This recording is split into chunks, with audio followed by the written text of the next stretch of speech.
सभी को मैं आप सभी से विनती करूंगी कि मेरे इस नमन को स्वीकार करें। स्वीकार स्वीकार, स्वागत है बेटा, बोलो।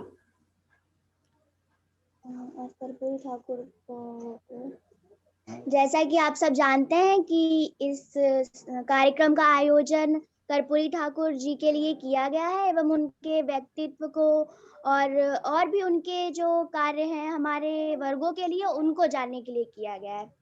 तो मैं उनके लिए कुछ अपने विचार आपके सामने प्रस्तुत करूंगी कि कर्पूरी ठाकुर जी जो थे, उनका जन्म जो था वो बहुत गरीब परिवार से हुआ था। उनके जो पिता थे वो भी पैतृक कार्य करते थे और वो बहुत गरीब परिवार से थे, तो उनकी जो पढ़ाई-लिखाई थी, वो बहुत नॉर्मल से भी नॉर्मल जो होती है उस टाइप से हुई थी। तो उन्होंने मैट्रिक की परीक्षा जो थी वो प्रथम श्रेणी से उत्तीर्ण की थी, तो इस पर उनके पिताजी जो थे वो उनसे बहुत प्रसन्न हुए थे। तो वो उन्हें एक जमींदार के पास लेके गए थे ताकि वो जमींदार जो है उन्हें आशीर्वाद दे और तो जमींदार ने उनको आशीर्वाद मतलब पता नहीं कि आशीर्वाद दिया भी या नहीं। तो उन्होंने उनसे कहा कि बहुत अच्छी बात है, मैट्रिक की परीक्षा प्रथम श्रेणी से उत्तीर्ण की है, चल अब गोड़ दबा, ये बोला था उन्होंने। तो इस बात को लेकर कर्पूरी ठाकुर जी को बहुत बुरा भी लगा और फिर वहीं से उन्होंने ये निश्चित कर लिया कि वो जो है पिछड़े वर्ग को आगे बढ़ाएँगे और सभी को जागृत करेंगे। तो उसके बाद उन्होंने पूरा जीवन लगा दिया अपने सुखों को बलिदान कर दिया। उन्होंने त्याग किए, बहुत ही ज़्यादा त्याग किए ताकि वो पिछड़ों को आगे बढ़ा सके, अपने वर्ग को आगे बढ़ा सके, उन्हें शिक्षा का अधिकार दिला सके। और कर्पूरी ठाकुर जी ने बहुत ही अपने अपने जीवन में बहुत ही बलिदान किए हैं। उन्होंने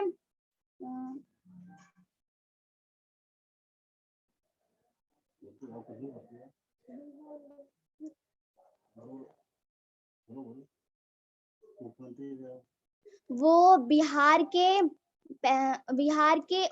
एक बार उप मुख्यमंत्री और 2 बार मुख्यमंत्री बने और उसके बाद उन्होंने कांग्रेस से चुनाव भी किया, जिसमें वो हमेशा जीतते रहे। अब तक बिहार में एक बार भी कांग्रेस की सरकार अभी तक नहीं बन पाई है हालाँकि। और जो हमारे कर्पूरी ठाकुर जी थे, उनको ऐसे ही जननायक नहीं कहा जाता है। जो जननायक बनने के लिए बहुत त्याग करने पड़ते हैं, बलिदान करने पड़ते हैं, तब जाकर कोई जननायक बन पाता है। जैसे कि कर्पूरी ठाकुर जी को जननायक हम लोग इसलिए कहते हैं क्योंकि उन्होंने हमारे वर्ग को आगे बढ़ाने के लिए बहुत कार्य किए हैं और शिक्षा के लिए भी उन्होंने बहुत कार्य किए ताकि हम अपने समाज में अपने जो अधिकार हैं उनको छीन सकें, अपने अधिकारों को बता सकें कि ये भी हमारा अधिकार है, शिक्षा का अधिकार ले सकें उन सभी लोगों से। और इस तरीके से उन्होंने बहुत कार्य किए हैं। उन्होंने समाज में बहुत सी कुप्रथाओं का विरोध भी किया है। उन्होंने कुप्रथाओं को विरोध किया और उन्होंने सबसे पहले जब अपनी बेटी का विवाह किया था, तो उन्होंने अपनी बेटी का विवाह इस प्रकार किया, उन्होंने अपनी बेटी के विवाह में बिल्कुल भी दहेज नहीं दिया और मतलब उन्होंने दहेज में एक साइकिल भी नहीं दी थी। विवाह के बाद उन्होंने अपने दामाद के साथ मिलकर, कुछ दामाद ने उनके पैसे दिए और कुछ उन्होंने पैसे दिए, उसके बाद एक साइकिल खरीद पाई थी। और फिर जननायक जी जो थे, उन्होंने कभी भी पूरे जीवन में कभी भी अपने बच्चों के लिए, अपनी संतानों के लिए एक मकान भी नहीं बना पाया। वो इस प्रकार के नेता थे। वैसे तो हमारे देश में बहुत नेता हुए हैं, लेकिन आप जितने भी नेता देखेंगे, सभी के पास अच्छा मकान, कपड़े, गाड़ी और उनकी संतानों के लिए एक-एक मकान तो ज़रूरी ही होता है। आज भी ऐसा ही है और ऐसा ही होता है। लेकिन हमारे जो जननायक कर्पूरी ठाकुर थे, उन्होंने अपने बच्चों के लिए एक मकान भी नहीं बना पाया था। यहाँ तक कि जिसमें पहले वो रहते थे, उसी घर में रहते रहे और इसी प्रकार उन्होंने अपने जीवन का बलिदान दिया। और मतलब अब हमें जरूरत इस चीज की है कि हम उनके आदर्शों को, उनके उसूलों को अपने जीवन में इस्तेमाल करें। और हालांकि बहुत से लोग कर भी रहे हैं। मैं ज्यादातर देखती हूँ कि अभी भी बहुत से लोग ऐसे हैं जिनको कर्पूरी ठाकुर के बारे में कुछ भी नहीं पता है। उन्हें अभी तक ये भी नहीं पता होगा कि मतलब हमारे वर्ग का भी कोई इतना महान नेता रहा होगा। तो मैं आप सभी से ये विनती करूंगी कि मतलब किसी भी वजह से जो इस कार्यक्रम में ना आ पाए हों, उन्हें भी ये पता चलना चाहिए कि हमारे वर्ग के जो मतलब एक इतने महान नेता रहे हैं जिनको विश्व ने जननायक कह दिया है ना, हम लोग भी उनके लिए कुछ करें, उनके आदर्शों को अपनाएं और ये समझें कि शिक्षा हमारे लिए बहुत जरूरी है। और शिक्षा का जब हम शिक्षित होंगे तो हम अपने राष्ट्र का विकास कर सकेंगे, अपना विकास कर सकेंगे, अपने समाज का विकास कर सकेंगे। और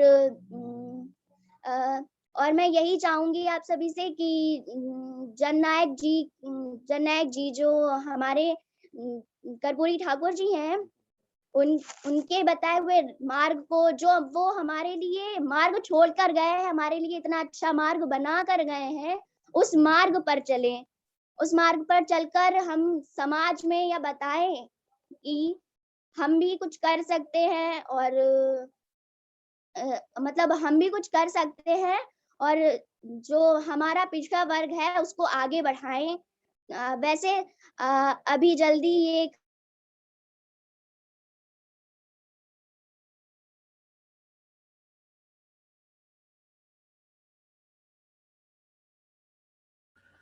आपकी आवाज नहीं आ रही शिवप्रांति जी। चलिए कोई बात नहीं, और आपका समय भी हो चुका है। अब मैं निवेदन करने लगा हूं, हमारे बीच में हमारे राजेश कुमार जी, सविता जी कहते हुए जो मथुरा। कहती हूँ जय हिंद, जय कर्पूरी। धन्यवाद शिवप्रांति जी, बहुत बहुत उत्तम, अच्छा। बहुत बहुत बधाई बेटा, शुभाशीष, बहुत अच्छा, बहुत बढ़िया। आपके आत्मविश्वास को मैं नमन करता हूँ। हमारे बीच में डॉक्टर श्री ओम जी इस समय जुड़े हुए हैं, उनका बहुत बहुत आभार। आप सभी लोग जो जुड़ते जा रहे हैं, मिथिलेश कुमार जी जुड़े हुए, डॉक्टर मोहिनी जी, अभी मिथिलेश सविता जी बोल रहे थे फतेहपुर से, और हमारी मोहिनी जी जो है फतेहपुर में ही फिजिक्स की लेक्चरार हैं वहाँ पे, तो आप आवे। और हम सभी के बीच में हमारे राजेश कुमार सविता जी जो हमारे बहुत अच्छे मित्र हैं, उनकी आप धर्म पत्नी जी है, और डॉक्टर मोहिनी जी, मोहिनी राज, लेक्चरर फिजिक्स फतेहपुर, आइए।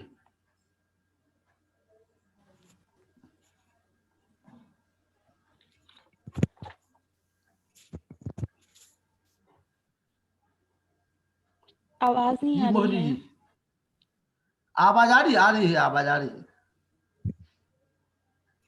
हेलो, मुझे सुन सकते हैं आप सभी? हाँ, आपकी आवाज आ रही है, ओके आ ओके। रही है आपकी ये आवाज। सभी को मेरा सादर प्रणाम। सबसे पहले इस मंच में मुझे बुलाने के लिए बहुत बहुत धन्यवाद। और जैसा कि कर्पूरी ठाकुर जी के बारे में सभी जानते हैं, और मैं ये कहूँगी कि सभी जानते हैं लेकिन अभी भी पता नहीं कितने नहीं जानते हैं। यही बहुत दुख का विषय है कि सभी उनके बारे में नहीं जानते, और उन्हें जानना बहुत जरूरी है, क्योंकि वो समाजवाद के एक जो मुखर प्रवक्ता हुए थे, और उन्होंने समाज के लिए जितना कुछ किया था उसको जानना, उनके बलिदानों को समझना, ये बहुत जरूरी है। जैसा कि हम सभी जानते हैं कि 20वीं सदी का जो दूसरा या तीसरा दशक रहा होगा, बिहार के एक समस्तीपुर के एक गांव में एक नाई परिवार में एक बालक ने जन्म लिया। और वो बालक बचपन से ही जो है वो इतना उद्गारों से भरा हुआ था, क्योंकि उसने समाज को देखा था, बहुत करीब से देखा था, और उसके प्रति जो रवैये हुआ करते थे सामंतों के, उनको देखकर उसके अंदर एक जो ज्वाला धधकती थी, वो एक अंगार का रूप लेके समाजवाद के नाम पे सामने निकल के आया लोगों के। तो वो एक छोटा सा बच्चा जो एक गरीब परिवार में जन्मा था, उसने मैट्रिक की परीक्षा पास करी थी। उस समय पे ये बहुत बड़ी बात होती थी, किसी दलित के यहाँ एक बच्चा जो है मैट्रिक की परीक्षा पास कर ले। फिर क्या हुआ कि वो अपने पिता के पास आए, बहुत खुश थे, और उन्होंने कहा कि पिताजी मैं आगे पढ़ना चाहता हूँ। जो बहुत ही गरीब इंसान थे, उन्होंने सोचा कि मैं अपने बच्चे को आगे कैसे पढ़ाऊंगा। तो वो गए, सामंत के पास गए, और उन्होंने कहा उनसे कि मेरा बच्चा जो है मैट्रिक पास कर गया है और अभी वो क्या आगे पढ़ना चाहता है। तो उन्होंने पता है क्या कहा, उन्होंने कहा कि अच्छा मैट्रिक पास कर लिया है, आओ गोड़ दबाओ आके। और समझ रहे हैं आप कि उस सामंत ने, उसको कोई मतलब नहीं है इस बात से कि उनका बच्चा जो है, एक बच्चा जो आगे निकलना चाह रहा है उसको वो प्रोत्साहित करें। उन्होंने उसको उसकी जाति के बारे में बताकर ये बोला कि आओ गोड़ दबाओ के, तुम्हारी जगह यहीं पर है।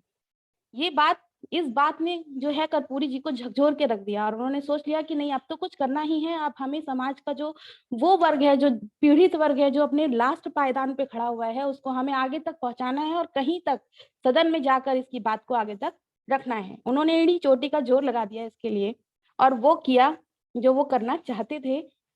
और फिर वो उन्होंने जो अपनी पढ़ाई करी वो इतने अच्छे से नहीं करी, मतलब अच्छे इन द सेंस कि किस सिचुएशन में करी मैं बताना चाह रही हूँ कि वो 6 किलोमीटर दूर नंगे पैर जाते थे पढ़ने के लिए, एक प्राथमिक स्कूल से पढ़े थे। तो उन्होंने इसके लिए भी बहुत बड़ा संघर्ष किया। उसके बाद फिर जब वो आए, धीरे-धीरे राजनीति पे आए, वो उन्होंने हमेशा सामाजिक कार्य करने शुरू करे, वो लोकप्रिय हो गए वहाँ पर बिहार में। फिर राजनीति में आए तो क्या हुआ कि 22 बार तो वो जेल गए। कब? उस टाइम पे जब स्वतंत्र ये चल रहा था, आपका इमरजेंसी वाला टाइम लगा हुआ था, तब उन्होंने समाज के लिए इतना कुछ करने की कोशिश करी, छुप-छुप कर करने की कोशिश करी, क्योंकि वैसे तो था नहीं अलाउ कि इस तरह से काम करें। तो संगठन बनाए, कलकत्ता गए, नेपाल भी गए वो वहाँ पे, और फिर लास्टली जो है उन्होंने आंदोलनों के मुद्दे पे छुप-छुप कर विवाद रखे अपने और बातों को आगे तक पहुँचाया। उन्होंने भूमि सुधार के लिए सबसे बड़ा काम किया, किसानों के लिए उनके उचित मूल्य दिलाने के लिए बहुत बहुत सारे कार्य किए। महिलाओं को 3% आरक्षण दिलाया उन्होंने। 26% दलित जातियों को आरक्षण दिलाने वाले वही जो थे। और ये आरक्षण को लेकर ही जब एक बार बात हुई थी कि 17,000 लोगों को सिंचाई विभाग में भर्ती करना है, तो उन्होंने जो है 5 दिन के अंदर आवेदन निकाले और भर्तियाँ करने के लिए जब 5,000 लोगों को नौकरियाँ दे दी गईं केवल आरक्षण के माध्यम से, तो विपक्ष जो है वो इतना ज़्यादा भर गया कि उसने सरकार गिरा दी इनकी। वहीं से इनको अपना मंत्री का पद जो है वो त्यागना पड़ा। तो इन्होंने बहुत ज़्यादा संघर्ष किया समाज को लेकर, लेकिन आज वही समाज जो है कहीं न कहीं इनको भुलाए हुए बैठा हुआ है। तो ये बहुत ज़्यादा ज़रूरी है कि हमें इनके बारे में जानना चाहिए, क्योंकि आजकल ऐसे नेता नहीं मिलते हैं। आजकल नेता केवल अपनी जेब भरने की कोशिश करते हैं। ये वो थे जिनको 50,000 रुपए दिए थे लोगों ने एक बार, और 50,000 रुपए देने के बाद इनसे बोला था कि आपके पास मुख्यमंत्री होते हुए एक अच्छा घर नहीं है, आप अपने लिए घर बनवा लें। तो इन्होंने उस 50,000 का यूज़ किया था कि स्कूल बनवा दिया था। घर नहीं बनवाया था अपने लिए, एक स्कूल बना दिया था। उन्होंने कहा कि इसमें जब बच्चे पढ़ेंगे तो उनको जो है समाज के बारे में पता चलना चाहिए, समाज के लिए उनको आगे तक बढ़ना चाहिए। उन्होंने 8वीं तक के बच्चों के लिए जो है मुफ्त शिक्षा कर दी थी। उन्होंने हिंदी से मतलब इंग्लिश का जो वर्चस्व था वो खत्म करने की कोशिश करी। उन्होंने कहा बच्चा अपनी मातृभाषा में पढ़ेगा तो वो अच्छे से समझ पाएगा, आगे बढ़ पाएगा। उन्होंने अंग्रेजी का जो बाध्यता थी वो खत्म कर दी थी। तो ये सब चीज़ें उन्होंने काफ़ी कुछ की। उन्होंने मतलब ये बताने की बात है यहाँ पर कि वो कितने मतलब इतने बड़े पद पर होते हुए भी कितने शालीनता से रहते थे। उन्होंने कभी दिखावा पसंद नहीं किया। उनके मतलब बहुत छोटी-सी ज़रूरतों के साथ वो जीते थे। एक अच्छे पद पे रहने के बाद, जहाँ पे आज लोग बंगले, गाड़ी और दुनिया भर की चीज़ें लेकर घूमते हैं। जहाँ पे लोगों का उद्देश्य ही होता है वहाँ पर तक पहुँचने का मतलब होता है कि हाँ भई अब अपनी जेबें भरनी है। तो ये भी एक उस समय का इंसान था जिसने सिर्फ़ और सिर्फ़ समाज के लिए सोचा और उसे आगे बढ़ाने की बात कही। ये एक बार विदेश गए थे, तो इनके पास कोट नहीं था, तो ये कोट माँग के ले गए थे, और वो कोट माँग के ले गए थे तो ऑब्वियसली इनकी फिटिंग का नहीं था।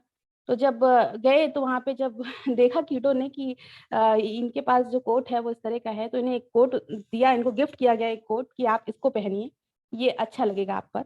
इसी तरह से यहाँ पर भी विधानसभा की एक बैठक थी जिसमें ये कोट जो है माँग के ही पहन कर गए थे। तो फिर वहाँ पे चंदा करके इनको पैसे दिए गए थे कि आप जो है कोट ले लीजिएगा अपने लिए। तो ये चीज़ें ये साबित करती हैं कि ये कितने ज़्यादा मतलब जो एक मुख्यमंत्री पद पे हो और अपने लिए कोट नहीं ले सकता है, जो अपनी बेटी की शादी में लैंप जलवाता है। मतलब इन्होंने अपनी बेटी की शादी करी थी तो किसी भी ऊँचे पदवी के लोगों को वहाँ नहीं बुलाया था। वहाँ पे नीली बत्ती और लाल बत्तियाँ नहीं आई थी। वहाँ पे सिर्फ़ इनके रिश्तेदार थे। बहुत छोटी-सी ज़रूरतों के उनको मद्देनज़र रखते हुए इन्होंने शादियाँ करी थी और इनकी यहाँ बेटी की शादी जो है वो लैंप में हुई थी। तो ये हैं वो नेता जो आगे तक बढ़े और इन्होंने इतना कुछ किया।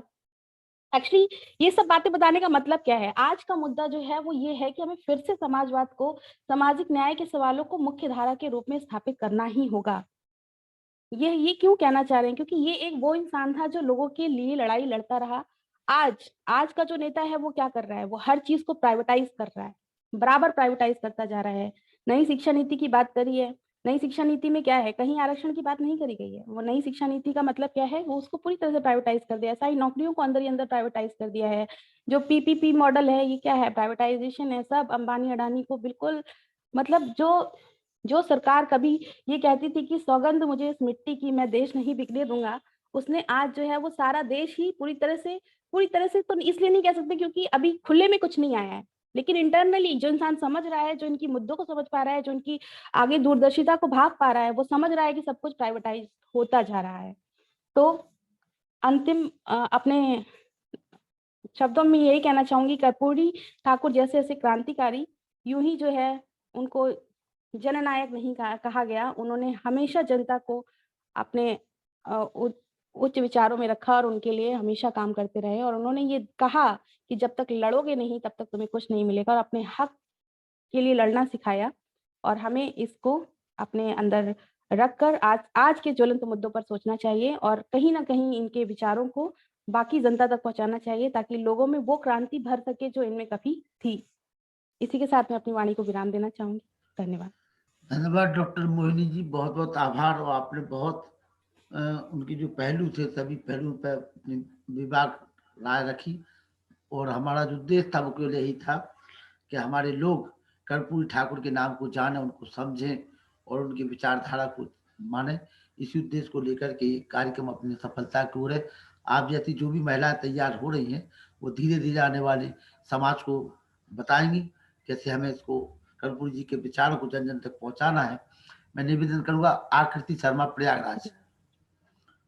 आकृति जी।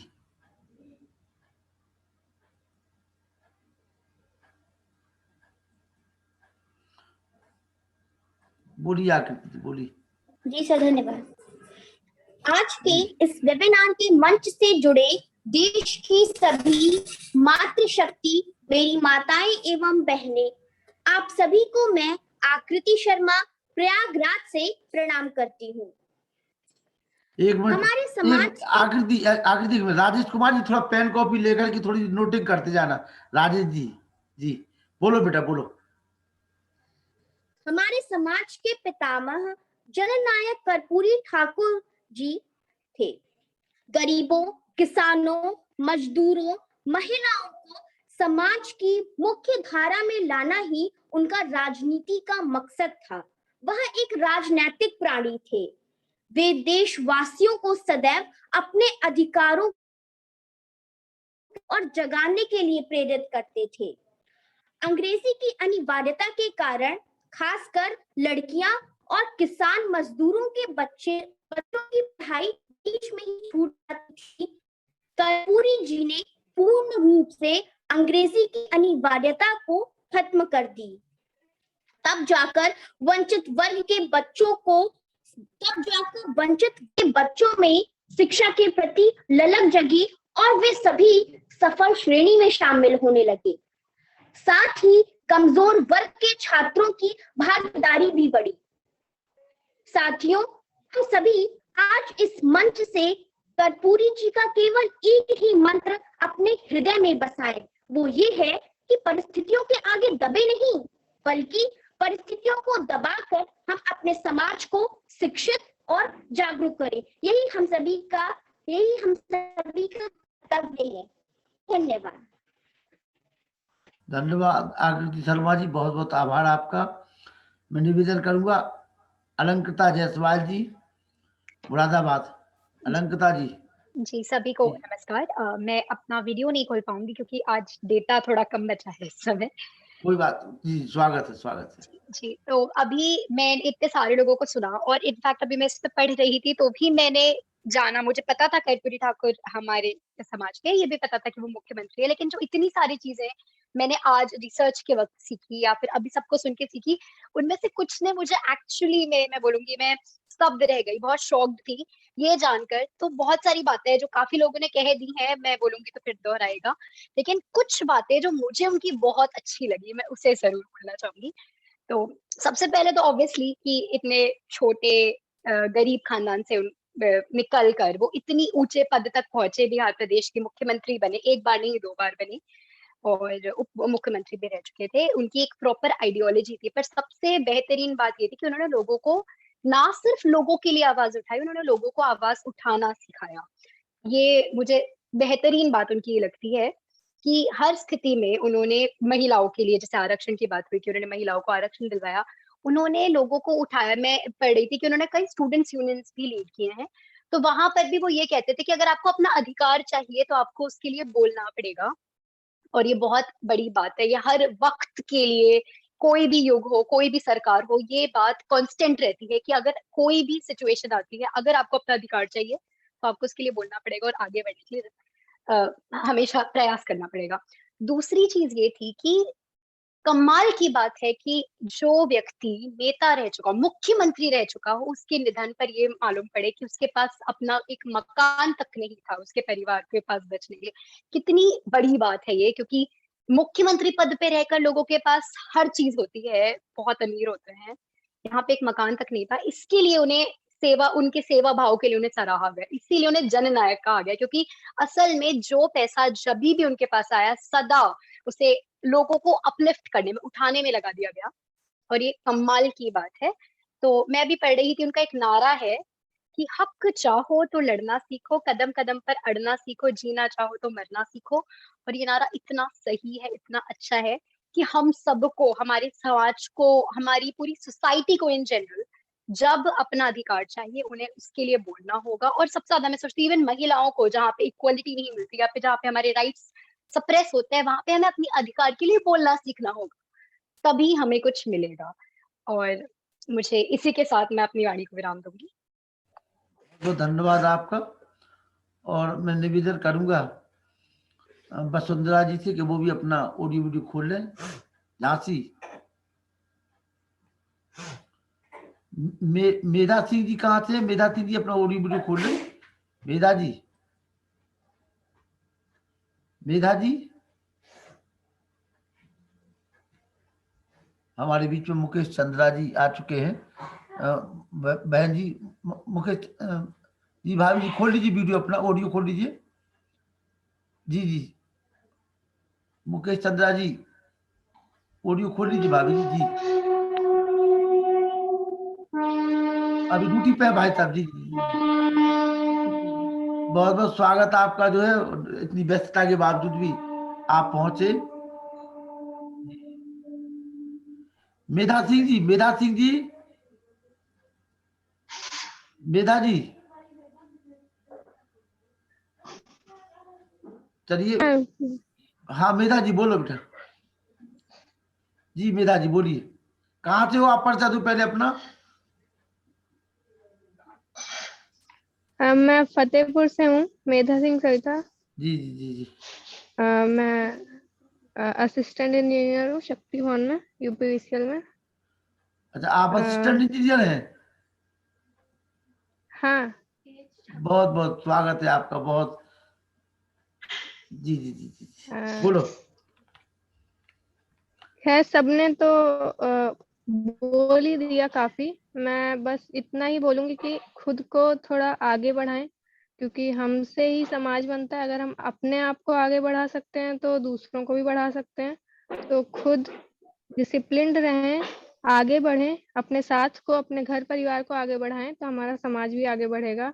और हमारे जो नेता थे वो यही चाहते थे। और मैं इसी के साथ अपना खत्म करूंगी ये, क्योंकि एक सारांश में यही है कि हमें आगे बढ़ना है। और कितनी भी हम बातें कर लें, जब तक हम खुद अपने आप को आगे नहीं बढ़ाएंगे, समाज आगे नहीं बढ़ेगा। तो धन्यवाद। आप मिथिलेश जी की पुत्री तो नहीं हो? हाँ मिथिलेश। मिथिलेश जी जी बेटा, स्वागत है। बहुत अच्छे, बहुत अच्छे, बढ़िया, उत्तम। चलिए, दो शब्दों के लिए मैं सुमन लता जी को आमंत्रित करूंगा कि सुमन लता जी आ जाएं। सुमन लता जी से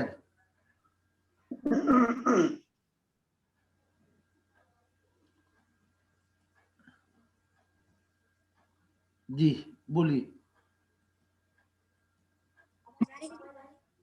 हाँ आवाज आ रही, आवाज आ रही, बोलिए।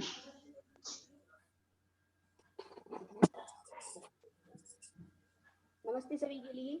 आवाज आ रही है मेरी? हाँ आवाज आ रही, आवाज आ रही, बोलो। बस मैं ये सभी ने सब कुछ कह दिया उनके बारे में, कपूर जी के बारे में। बस मैं अपनी बहनों को और मेरे जो युवा भाई और बड़े बैठे हुए हैं। बस उनके सामने बस मैं ये कहूंगी कि आधुनिक बिहार के जो लोकप्रिय नेता है, लोकप्रिय क्यों बने, उनकी महानता को क्यों आज अपन स्मरण कर रहे हैं। उन्होंने गरीबों असहायों को आगे बढ़ाया, दलितों को आगे बढ़ाया, और हम जैसी महिलाओं को आरक्षण दिया, जो आज आपके सामने हम बैठे हुए हैं, और हमें इतना बड़ा पद दिया। और इसके बाद भी हमारी जो नाई समाज है वो पिछड़ी हुई है। आपने देखा होगा कि कोई भी प्रोग्राम लगा हुआ है तब भी हम लोग जुड़ नहीं पाए। हमें महिला इसीलिए हम लोग पिछड़े हैं। क्यों? क्योंकि आगे बढ़ नहीं पा रहे हैं। लेकिन कर्पूरी जी ने हमें हर क्षेत्र में हमारा आरक्षण किया है। उन्होंने दलितों को आगे उठाने के लिए, नारी जाति को, नाई सबसे महत्वपूर्ण बात है, नाई जाति को आगे उठाने के लिए। लेकिन आज हमारी नाई समाज है वो आगे उठ ही नहीं पा रही। वो जो पहले थी आज भी वो स्थिति है। इतना आधुनिकीकरण होने के बाद भी हम आगे नहीं बढ़ पा रहे हैं। तो मैं यही कहूंगी सभी से कि जो शिक्षा के क्षेत्र में कर्पूरी ठाकुर ने 1978 में जो निःशुल्क पाठ्यक्रम रखा कक्षा 1 के लिए बिहार राज्य में, और इसके बाद जब वो दूसरी बार मुख्यमंत्री हुए तो उन्होंने बिहार राज्य में शिक्षा का जो पाठ्यक्रम है वो निःशुल्क कर दिया, जिससे कि हमारी जो युवा पीढ़ी है, वो जो गरीब असहाय बच्चे थे जो पढ़ नहीं पाते थे, वो शिक्षा के क्षेत्र में आगे उठे। और उस समय की बात 1978 की बात है। वहां उस समय से लेकर आज तक कक्षा 1 से लेकर 8 तक की जो परीक्षा, जो पाठ्य पुस्तकें हैं वो हमें मुफ्त में निःशुल्क दी जाती है, जिससे कि हमारे गरीब असहाय बच्चे हैं जो आगे बढ़ सके और देश में सामाजिक, राजनीतिक और आर्थिक व्यवस्था को ऊंचा उठा सके और हमारा क्षेत्र आगे बढ़े। जो हमारे गरीब असहाय बच्चे हैं जो पढ़ नहीं पाते थे, जिन्हें पढ़ने के लिए कोई सहारा नहीं है, उनके लिए निःशुल्क शिक्षा दी है। तो ये हम कर्पूरी ठाकुर की देन मानते हैं, जिन्होंने इतना संघर्ष करने के बाद, एक राजनीतिक योद्धा में इतना संघर्ष होने के बाद भी हमें इतना उठाया और आज हम उसका लाभ नहीं ले पा रहे हैं। तो मैं आगे यही कहूंगी कि हमारे समाज को आगे बढ़ाने के लिए हमें सब मिलजुल कर, हम सबसे पहले अपनी बहनों से कहेंगे कि इसमें राजनीति में और सामाजिक क्षेत्र में आगे बढ़े। हम अपने घर में अपने बच्चों को, अपनी बेटियों को, अपने बेटों को इतने अच्छे संस्कार दें कि जो वो सामाजिक उत्थान कर सके, समाज के हर क्षेत्र में आगे बढ़ सके, जिससे कि हमारा समाज आगे बढ़े और हम अपने समाज के लिए कुछ नया कर सके। क्योंकि अभी जो समाज है, युवा पीढ़ी है, इस समय बहुत ही ज्यादा गर्दिश में जा रही है। जैसे नशे की आदत है, अपराधों को बढ़ावा दे रही है। तो मैं चाहूंगी कि अपने समाज को आगे बढ़ाने के लिए सबसे पहले संस्कार, तो संस्कार हम माँ है, अपनी महिला है, महिला ही बच्चों को संस्कार दे सकती है। जो क्योंकि बच्चे हमारे पास घर पे ज्यादा रहते हैं, तो उससे हम अपने बच्चों को ज्यादा से ज्यादा अच्छी शिक्षा दे सकती है। समाज में कैसे उठना बैठना है, कैसे चलना है, ये सब सिखा सकती है और शिक्षा के क्षेत्र में आगे बढ़ा सकती है। और इसी तरह जिस तरह कर्पूरी ठाकुर जी ने अपनी व्यक्तित्वता के कारण, अपनी महानता के कारण आज हम उन्हें स्मरण करते हैं और उन्हीं के विचारों को आज हम आगे बढ़ा सकते हैं। बस इसी के साथ उन्हीं की स्वरचित जो कविता थी वो मैं 2 शब्दों में सुनाती हूँ। हम सोए वतन को जगाने चले हैं, हम सोए वतन को जगाने चले हैं, हम मुर्दा दिलों को जगाने चले हैं, हम मुर्दा दिलों को जगाने चले हैं। गरीबों को रोटी न देती हुकूमत, जालिमों से लुहा बचाने चले हैं, जालिमों से लुहा बचाने चले हैं। हमें और ज्यादा ना छेड़ो जालिम, मिटा देंगे जुल्म के सारे नजारे, या मिटने को तो हम दीवाने खड़े हैं, हम सोए वतन को जगाने चले हैं। हम महिलाएं हैं, हम चाहे तो सब कुछ कर सकते हैं। हम कर्पूरी ठाकुर के जो सिद्धांत है, नियम है, चिंतन है, उन सब का हम अध्ययन करेंगे तो हम भी आगे बढ़ सकते हैं, हमारे बच्चे भी आगे बढ़ सकते, हमारा समाज भी आगे बढ़ सकता है। बस हमें थोड़ा आगे बढ़ने की जरूरत है। हम महिलाएं हर क्षेत्र में आगे बढ़ सकते हैं और हम बस यही कहेंगे कि जिस तरह हमारे घर में पुरुष काम करते हैं, उसी तरह हम भी उनका तन मन धन से उनका सहयोग करें, जिससे कि हमारा क्षेत्र, हमारा समाज, हमारा नई समाज आगे बढ़े। और इसी के साथ मैं अपनी वाणी को प्रारंभ देती हूँ। नमस्ते। बहुत बहुत धन्यवाद। ये थी सुमनलता आर्या जी, महरौनी जिला ललितपुर से, और बहुत ही कम शब्दों में आपने बहुत बड़ी बातें कह दी। बहुत बहुत आभार आपका। इसी प्रकार से आगे बढ़ती रहिए, समाज को जगाती रहिए। चलिए, मैं निवेदन करूंगा सम्मानित डॉक्टर राजेश कुमार जी जो बलिया से है। डॉक्टर राजेश कुमार जी, आप सभी अपना आशीर्वाद दे दें। डॉक्टर राजेश जी बलिया। डॉक्टर राजेश जी अपना ऑडियो वीडियो खोल लीजिए। जी डॉक्टर राजेश जी। कैसे खुलता है? जी जी हाँ, जी जी आइए। वीडियो बंद है आपका भाई साहब, वीडियो बंद है। कहाँ से आता है? जी जी आइए आइए आइए। सर नमस्कार। नमस्ते जी, नमस्ते जी। सभी लोगों को मेरा सादर नमस्कार। जी। बहुत अच्छा लगा जो है कि अपने माननीय कर्पूरी ठाकुर जी को सब लोग याद कर रहे हैं। याद क्या, इनको अमल करने की जरूरत है। कि जब जानेंगे, सभी लोगों ने बहुत बढ़िया वक्तव्य दिया जो है कि सारे इन्फॉर्मेशंस, लेकिन सबने एक बात लास्ट में जरूर कही कि इनको हमारे विचारों को अपने अंदर आत्मसात करना है, उसको फॉलो करना है। जो समाजवाद की जो है कर्पूरी जी ने जो दिया है मंत्र, वो समाज नहीं तो अपने समाज में एटलीस्ट हम फॉलो करें, एक दूसरे को आगे बढ़ाने के लिए। आज के समय में सब लोग अपने को ही आगे बढ़ाने में लगे हुए हैं। उसके साथ साथ थोड़ा सबको देखें, थोड़ा थोड़ा देखें, एक दूसरे को सपोर्ट करें, धीमे धीमे सबका सपोर्ट ऑटोमेटिकली हो जाएगा जो है कि ये उनका मंत्र था। और उसके लिए उन्होंने अपना भी विकास नहीं किया जो है कि। तो हमारे सामने हम लोगों के बीच के एक इतना बड़े उदाहरण है कि उनकी बराबरी आज हमें नहीं लगता कि उनकी बराबरी आज की डेट में कोई कर पाएगा जो है कि। उनके शिष्य जो है लालू जी, ये जितने बड़े बड़े नेता हैं, इवन क्या नाम है, मुख्यमंत्री जो है इस समय बिहार के, वो सब लोग उनके जो कि शिष्य रहे हैं जो है कि, लेकिन उनके बराबर भी कोई नहीं पहुंच पाया। तो इतना समय दिया, हम यही चाहेंगे कि उनके जो विचार हैं उनको अपने अंदर लाएं और अपने समाज के लोगों को सपोर्ट करें, आगे बढ़ाएं, जो जिस तरह सहयोग हो सकता है जो है। धन्यवाद। so much. धन्यवाद जी। नमस्कार। डॉक्टर राज कुमार जी ठाकुर बलिया से मीडिया डॉक्टर है। और मैं दूसरे डॉक्टर साहब को आमंत्रित करूंगा, डॉक्टर श्री ओम जी मेरठ। हाँ, मैं सर इस समय सैफई में हूँ, आप सैफई में? एसोसिएट, हाँ सैफई में हूँ, associate professor, but basically Ballia के रहने वाले हैं। बहुत बहुत स्वागत है डॉक्टर राज कुमार जी सैफई से। Thank you sir. नमस्कार सर। हाँ। नमस्ते। डॉक्टर श्री ओम जी मेरठ, हमारे समाज की धरोहर है, मेरठ से बाल रोग विशेषज्ञ। आइए।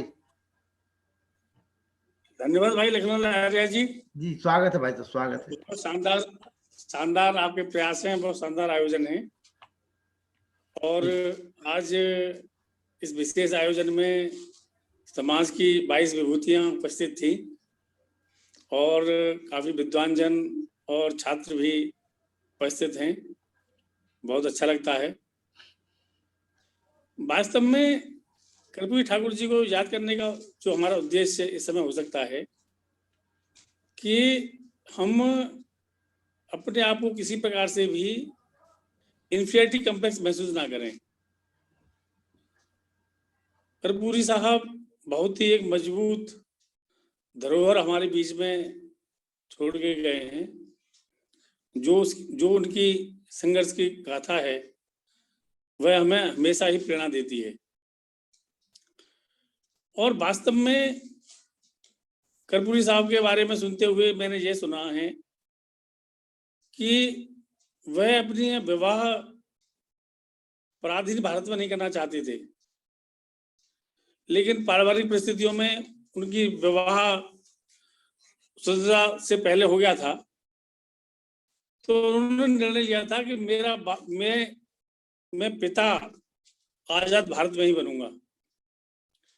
तो यह उनका आजाद भारत में पिता बनने की जो इच्छा थी वो उन्होंने पूरी की थी। वास्तव में उनका जो जीवन है बहुत प्रेरणादायक है। और इस समय जो आज के हालात में उनसे जो हम सीख सकते हैं वह यह है कि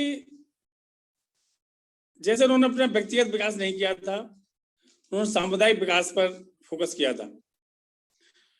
तो उनके उस सबसे सीख लेते हुए आज उसी सब की आवश्यकता है। इस समय जो हमें जरूरत है, सामाजिक आजादी की जरूरत है। अपने अहम को थोड़ा दबा करके रहने की जरूरत है और लोगों से कनेक्ट होने की जरूरत है। आज ये देखा जाता है कि जब कोई व्यक्तिगत इमरजेंसी होती है तो हम अपने लोगों को याद करते हैं, उनका सहयोग लेने की कोशिश करते हैं, ये अच्छी बात है। लेकिन इससे भी अच्छी बात यह है कि आपके पास पहले से ही इतना डेटा कलेक्शन हो, इतना सामाजिक संपर्क हो, इतने अच्छे संबंध अपने लोगों से हों, जो कि आपको जरा सा समाचार देते ही आपको सारी सुविधाएं मिल सके।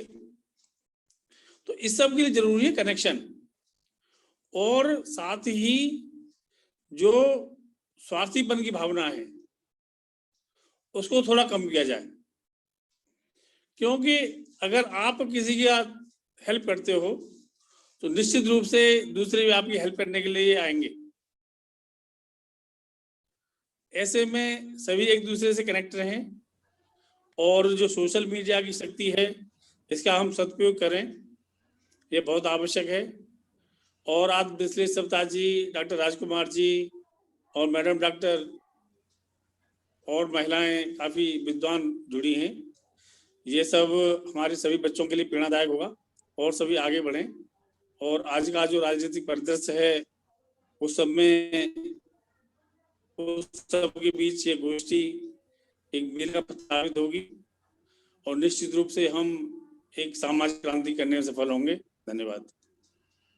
और हमारे आज के मुख्य वक्ता के रूप में मुकेश चंद्रा जी, आपका आशीर्वाद हमें मिले। और वास्तव में जो श्री राम जी ने, ओम जी ने कहा है कि हम सभी लोग एक दूसरे के सहभागी बने, सहयोगी बने, और मुकेश चंद्रा जी एक बहुत ही अच्छी शख्सियत हमारे समाज में। आप आवे, हमें अपना आशीर्वाद देवे। डॉक्टर मुकेश चंद्रा जी रेलवे में हमारे अधिकारी हैं, बहुत बड़ी दिल्ली में। आइए। लखन जी को बहुत बहुत आवाज आ रही है मेरी? हाँ, आवाज आ रही भाई, तो आपकी आवाज आ रही। लखन जी को बहुत बहुत बधाई इतना बढ़िया कार्यक्रम आयोजित करने के लिए। आप निरंतर नए नए प्रयोग करते हैं और ये क्रांतिकारी कदम है। पिछली बार आपने बच्चों को कपूरी जी के बारे में बोलने के लिए प्रेरित किया। अभी हमारी महिलाएं, बेटियां, बहनें इस कार्यक्रम में शामिल हैं। अक्सर बहुत बड़े बड़े पद पर या बड़े बड़े बिजनेसमैन हैं, बहुत कुछ हैं, बहुत लोग कपूरी जी के बारे में नहीं जानते हैं। बच्चों की तो बात ही क्या कहें। तो आप जो इस तरह के प्रयोग कर रहे हैं, एक सही मायने में बहुत ही उत्तम कदम है, जिससे जागरूकता आएगी और लोगों को पता लगेगा कि कितने कितने महान पुरुष हमारे समाज से निकले हैं। और कपूरी जी तो उत्तम श्रेणी के मानव थे, राजनीति के अलावा मानव, उत्तम मानव थे। एक सादगी और ईमानदारी का प्रतीक अगर कोई है राजनीति में तो वो कपूरी जी। कपूरी जी, मैंने पिछले भी बार बोला, इतने सादगी थे और हीन भावना से दूर थे, बहुत दूर थे। कोई हीन भावना नहीं थी। इतने बड़े राजनीतिक थे। कभी कभी मैं अपने रघु ठाकुर जी सोशलिस्ट हैं, उनके साथ काम किया है। जब उनसे कपूरी जी के बारे में चर्चा वो करते हैं, मैं तो सुनता हूँ, बताते हैं, तो मालूम पड़ता है कि वो बहुत बड़े राजनीतिज्ञ थे और बहुत ही जल्दी वो अपने निधन से पूर्व almost he was going to become a prime minister of India. Consensus था, जैसे रघु जी बताते हैं कि he was the next prime minister of India. Unfortunate थे कि हम एक इतना बड़ा ईमानदार और सादगीपूर्ण जीवन जीने वाले एक व्यक्ति जो कि हमारे समाज से थे, उनको उच्चतम स्तर पर नहीं देख पाए। कोई बात नहीं, हम सब लोग भी उनके आचरण, व्यवहार और उनके विचारों को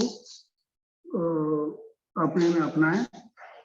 और मैं ये बताना चाहता हूँ, उनके भी एक गुरुजी थे डॉक्टर राम मनोहर लोहिया, जिनसे उन्हें प्रेरणा मिली। गांधी जी और लोहिया जी के विचारों को, उनके कार्यों को देखते हुए उन्होंने अपना जीवन स्टार्ट किया और राजनीति में कूद। इतने मेधावी थे, ये मैं हर बार बताना चाहता हूँ कि सबको पता भी होगा कि जब 10वीं में जब प्रथम हुए तो ठाकुर लोगों ने, उनके पिताजी ने बताया कि प्रथम श्रेणी में आए हैं, तो ठाकुरों ने कहा कि अच्छे पैर लगाओ। तो जब वो इसी, शायद उन्होंने महसूस किया होगा कि इतनी भेदभाव है, जाति प्रथा इतनी जबरदस्त है कि किसी को ऊपर नहीं उठने देते हैं, तो शायद इसी से प्रेरणा लेके कि वे जाति प्रथा और गरीबी को दूर करने के लिए उन्होंने प्रण लिया हो, और उसी को देखते हुए वो आगे बढ़े। और हीन भावना का देखिए कितनी कम थी उनके अंदर। जब चीफ मिनिस्टर बन के आए तो उनके उसी गांव में जब लौटे तो ठाकुरों ने कहा कि ये तुम्हारा पिता है, हमारे बाल नहीं काटता है। तो उन्होंने कहा कि बुजुर्ग हो गए हैं, लाइए मैं आपके बाल काटूं। तो एक काम है, जो काम है, काम को वो गलत नीच दृष्टि से नहीं देखते थे, काम सब बराबर होते हैं। ये हमारा है, हम बाहुबल में, धन में, जमीन में कमजोर थे तो लड़ नहीं पाए, अपना जितना हक था तो काम का वो नहीं ले पाए, तो जो इतना पैसा मिलना चाहिए नहीं ले पाए। आज भी बड़ी दयनीय स्थिति है। तो हम सब लोगों को जागरूक होकर ये करना है, और उसमें सबसे प्रथम कार्य हो सकता है वो अपने घर को सुदृढ़ बनाए, उसको आर्थिक दृष्टि से मजबूत करें। उसके बाद आगे धीरे धीरे अपने रिश्तेदारियों को बढ़ाएं, अपने समाज में बढ़ाएं, अपने लोगों को जोड़ें और अपने समाज को तरक्की के लिए आगे बढ़ाएं। तो यही मैं सब कहते हुए और इतने बढ़िया आयोजन के लिए लखन जी को बहुत बहुत बधाई देता हूँ। अभी लखन जी से पहले एक हमारी बहन थी, तो कौन सी आर्या थी, सुमन लता आर्या। मैं अगर शायद मुझे लगा उनकी बातों से उनका पूरा नाम सुमन लता है, अपन लखनलाल आर्या जी थी, शायद इसीलिए इतना बढ़िया बोल रही थी। कितने बढ़िया विचार थे, मैंने कुछ ज्यादा नहीं सुन पाया। और आपका जो पैनल है बहुत बढ़िया है, अच्छे लोग जोड़े हैं। और ये कोई छोटा प्रयास मत समझना, बहुत बड़ा है। छोटे से ही आगे बड़ा बनता है, बूंद बूंद से सागर बढ़ता है, गड़ा बढ़ता है। आपको सफलता मिलेगी। आप बहुत बढ़िया काम कर रहे हैं। आपको आलोचना भी सहनी पड़ती है, आपके ही आर्य समाज से भी मिली है। अपना चोट लगती है, चोट उसी को लगती है जो काम करता है। मुझे ध्यान है पवार साहब ने जो असिस्टेंट डायरेक्टर डिफेंस में आपको खूब बुरा भला कहा, फिर भी आप अपने रास्ते में चलते रहे। ये बहुत बड़ी हिम्मत की बात है। और मैं एक बात और सबसे कहना चाहूंगा, अगर किसी ने कर्पूरी ठाकुर जी को नहीं देखा है तो दिल्ली में कभी आइए, रघु ठाकुर जी से मिलिए, आपको बिल्कुल कर्पूरी ठाकुर नजर आएंगे। ऐसा लगेगा कर्पूरी ठाकुर जिंदा है। आप सबसे मेरी गुजारिश है, उनसे जुड़िए, उनके विचारों को जानिए, और तो आपको बिल्कुल महसूस होगा। लखन जी जानते हैं रघु जी के बारे में, आपको पूर्णतः कर्पूरी ठाकुर मिलेंगे। धन्यवाद। धन्यवाद। और डॉक्टर सिप्रे व्याजी जी चित्रकूट, जो हमारे डॉक्टर सिप्रे व्याजी जी चित्रकूट जी। सिप्रेम जी, आपने अपना ऑडियो वीडियो दोनों बंद कर लिए। सिप्रेम जी, डॉक्टर सिप्रेम जी। हेलो। हाँ, आवाज आ रही, वीडियो खोल लीजिए सिप्रेम जी। नमस्कार, मैं थोड़ा सा विलम्ब से ब्याह समारोह में हूँ, आवाज बहुत तेज आ रही है यहाँ। चलिए कोई बात नहीं, मैं विलम्ब। चलिए डॉक्टर राजेश जी, आप तो घर पे आ जाइए आप। बिल्कुल सर जी, बिल्कुल जी, स्वागतम। ये राजेश चंद्रा जी, राजेश कुमार जी हैं, इन्होंने एक पुस्तक लिखी है कर्पूरी जी पर, मथुरा में है आप हमारे सहपाठी है जी। स्वागत है राजेश जी। धन्यवाद लखन जी। जी आप जो है इतने अच्छे कार्यक्रम, हमें नहीं मालूम था कि बीएड करने के बाद इतनी अच्छे साहित्य में जुड़ोगे जाके जी। और कुछ समय पहले हमारे मित्र हम ही इनसे जुड़े हैं और कर्पूरी जी पर काफी अच्छे कार्यक्रम आपके द्वारा आयोजित किए जा चुके हैं।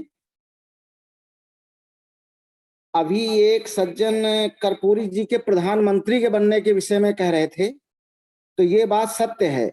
इस बात का हमने अपनी पुस्तक में भी जिक्र किया है, क्योंकि बिहार से एक एमएलसी रेहान अहमद सिद्दीकी हमारे उसमें जुड़े थे और उन्होंने कुछ पार्ट दिया था।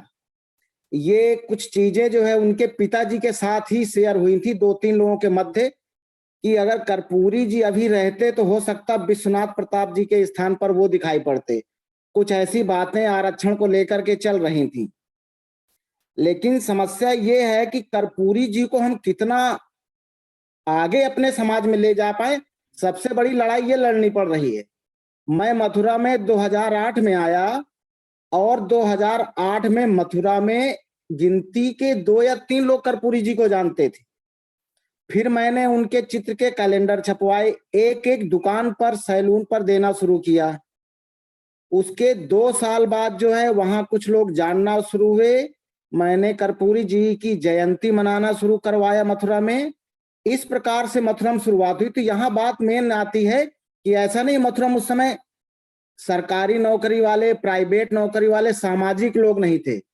बात यह होती है कि आप अपने क्षेत्र में अपने समाज के व्यक्ति को लाते कैसे हैं और क्यों लाना चाहते हैं। अगर आपके अंदर ये जज्बा है कि मैं अपने समाज के व्यक्ति को समाज के मध्य लाऊंगा, उनकी अच्छाइयां उजागर करूंगा, तो आप निश्चित उसमें जीत हासिल करेंगे। और अगर आप सोचेंगे इससे हमें लाभ क्या होगा, तो जब आप अपने लाभ के लिए सोचने लगेंगे तो आप निश्चित ही अपने समाज को और अपने परिवार को कहीं ना कहीं पीछे ढकेलेंगे। और जो समाज आपकी अच्छाइयों के नाम से जाना जाएगा या जाना जाता है, वो आपकी अच्छाइयां सीमित हो जाएंगी आपके परिवार तक। और हमारा कार्य क्या है कि हम अपने समाज में हमारे सामाजिक जो महापुरुष हुए हैं उनके विषय में बताएं। तो जब तक हम उनकी अच्छाइयों को नहीं लाएंगे, तो जैसे हमने 10-5 परिवार पहले मथुरा में जोड़े, फिर उसके बाद वो परिवार बढ़ते गए। और अब ये है कि मैंने कोशिश ये की कि कर्पूरी जी की जयंती सिर्फ हमारा समाज ही न मनाए, हमारे समाज के 2-2, 5-5 लोग अन्य समाजों को जोड़ करके उस जयंती को अलग अलग मनाएं, जिससे कि कर्पूरी जी अन्य पिछड़े वर्ग और दलित शोषित समाज के मध्य भी पहुंचे। जैसे अंबेडकर को प्रत्येक दलित और प्रत्येक पिछड़ा जानता है, उसी प्रकार से हमारा नैतिक दायित्व बनता है कि कर्पूरी जी को हम अन्य पिछड़े वर्ग के मध्य भी ले जाएं। जरूरी नहीं कि कहीं शहर में एक जगह ही जयंती मनाएं, उनकी अच्छाइयों को 10 जगह विभाजित करें, 10 लोगों को, और वो अन्य 10 लोगों को बताएंगे। इस प्रकार से कर्पूरी जी की नीतियों को, उनके विचारों को हम पहुंचाने का कार्य पहले उरई में किया, उरई से जब यहाँ पर मथुरा आए तो मथुरा में कर रहे हैं। इस प्रकार से कहीं ना कहीं कुछ कार्य कर्पूरी जी के समाज के मध्य बांटने का कार्य मैं कर रहा हूं, और यही आशा मैं अपने समाज के लोगों से करता हूं। ये नहीं कि मेरा परिवार तो बन गया, अब ठीक है हम बन गए तो समाज बन जाएगा, नहीं। आप समाज में उन जो बंद कमरे में बैठे हैं उनको भी बाहर लाने की कोशिश करिए, तभी वो बाहर आएंगे। क्योंकि उन्हें उसके आगे कुछ नहीं दिखाई देता। वो समझते हैं मैं 2 रोटी खा रहा हूं तो संसार खा रहा है। तो इस सोच से बाहर निकलने की आवश्यकता है। और कर्पूरी जी ने शायद यही सोच की थी कि उन्हें जो भी पैसा मिलता था, जो भी रुपया मिलता था, वो भी वो समाज के दलित शोषित वर्ग के लिए निकाल लेते थे। धन्यवाद सभी लोगों को। धन्यवाद। और जो अभी हमारे राजेश जी कह रहे थे, डॉक्टर मुकेश चंद्रा जी को बता दूं, एलवी शर्मा जी को बता दूं, आर्य समाज के महर्षि दयानंद सरस्वती ने 10 नियम बनाए, उसमें से जो 9वां नियम बनाया उन्होंने कि प्रत्येक को अपनी ही उन्नति से संतुष्ट ना रहना चाहिए, प्रत्येक को अपनी ही उन्नति से संतुष्ट ना रहना चाहिए, बल्कि सबकी उन्नति में अपनी उन्नति समझनी चाहिए। ये 9वां नियम बनाया, आर्य समाज के 10 नियम बनाए, कभी पढ़ना आप लोग, तो ये 9वां नियम है। मैं निवेदन करूंगा एलवी शर्मा जी से कि वो अपना ऑडियो वीडियो खोल ले, वो भी अपना आशीर्वाद दे दे। LV Sharma ji, Azamgarh, LV Sharma ji, LV जी, एलवी शर्मा जी, आजमगढ़। चलिए शिव प्रेम जी अपना वीडियो खोल लीजिए, अगर शोर खत्म हो गया तो सभी का आभार व्यक्त कर दीजिए। शिव प्रेम जी, हाँ एलवी जी आ गए। हाँ आइए एलवी जी, आइए जी। आप सभी लोगों को हमारा सादर नमस्कार है। नमस्ते जी, और नमस्ते गुरु जी को सत नमन है सर। आज नेटवर्क बड़ा कमजोर है, इसलिए हम कोई बात नहीं, प्रस्तुत नहीं हो पाएंगे। चल जाएगा, इसी से काम चल जाएगा। जी, आप अन्य वक्ता को मौका दो। जी, अन्य वक्ता मैं समापन कर रहा हूँ, बस समापन कर रहा हूँ। जी। चलिए डॉक्टर शिव प्रेम जी आभार व्यक्त कर दीजिए सभी का। शिव प्रेम जी, हाँ रात हो जाती है तो डाटा सभी का खत्म हो जाता है। शिव प्रेम जी, और वंदन करता हूँ, और जितने भी लोग आए हैं जो इस कार्यक्रम में जुड़े हैं उनको भी धन्यवाद देता हूँ, और आपकी ओर से और सभी की ओर से आभार व्यक्त करता हूँ। और इसी के साथ मैं समझता हूँ कि आज के इस गोष्ठी का समापन किया जाए। और मैं एक निवेदन कर दूं, हम आप बीच में चंदा जी भी जुड़े हैं, मित्र सविता जी भी, राजेश जी और एलवी शर्मा जी और डॉक्टर शिव प्रेम जी, डॉक्टर राजेश जी भी जुड़े हैं, कि आप सब लोगों से एक निवेदन है कि प्रत्येक सोमवार से लेकर के हमारा शुक्रवार तक का ये कार्यक्रम चलता है, और जो धार्मिक कार्यक्रम है, जो धर्म के नाम पर आडंबर, पाखंड, अंधविश्वास समाज में फैला हुआ है, उसको ही लेकर के मैं कार्य कर रहा हूं। और आपको बता दूं, इस कार्यक्रम में जो है पूरे विदेश के लोग जुड़ते हैं। जितने लोग आप लोग अभी जुड़े होंगे 22-25 लोग, इतने लोगों को मैं 8:15 पे जब मैंने लिंक खोला तो हटा चुका था, क्योंकि उनको ये पता था कि लखन जी का कार्यक्रम आज भी है।